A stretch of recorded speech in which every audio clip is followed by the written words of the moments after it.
मुल्ला नसरुद्दीन नदी के किनारे गया था तैरना सीखने। जो उस्ताद उसे तैरना सिखाने को थे वह तो एकदम चौंके, क्योंकि मुल्ला जैसे ही तट पर गया नदी के पत्थर पर पैर फिसल गया।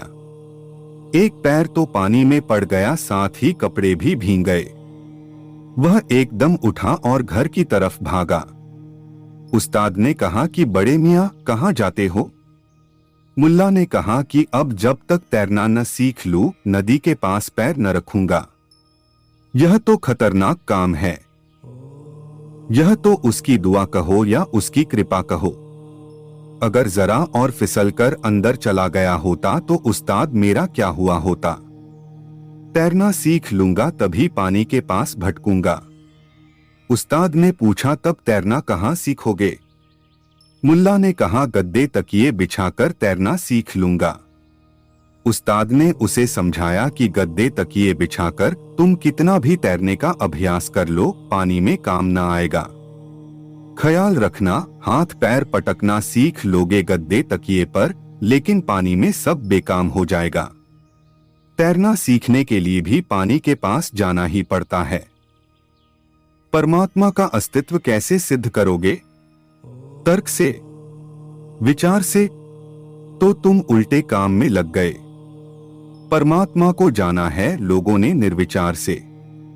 परमात्मा को जाना है लोगों ने हृदय से। और तुम सिद्ध करने लगे बुद्धि से। नहीं सिद्ध होगा तो आज नहीं कल तुम कहोगे कि ईश्वर है ही नहीं।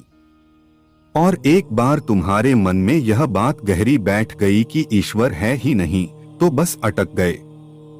गलत प्रश्न न पूछो। पूछो कि क्या मैं हूं? पूछो कि कैसे मैं जानूं कि मैं कौन हूं? परमात्मा को छोड़ो, परमात्मा से लेना देना क्या है? पहले पानी की बूंद तो पहचान लो, फिर सागर को पहचान लेना। अभी बूंद से भी पहचान नहीं और सागर के संबंध में प्रश्न उठा रहे हो। ये प्रश्न व्यर्थ हैं।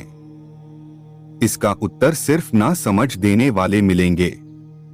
हाँ, किताबों में इस तरह के प्रमाण दिए हुए हैं। बड़े बड़े पंडित और शास्त्री प्रमाण देते हैं ईश्वर के होने का, और उनके प्रमाण सब बचकाने होते हैं। ईश्वर के विषय में कोई प्रमाण दिया ही नहीं जा सकता। ईश्वर को जानना है तो पहले ईश्वर को मानना पड़ेगा। दोस्तों, यह वीडियो आपको कैसी लगी हमें कमेंट बॉक्स में अवश्य बताएं।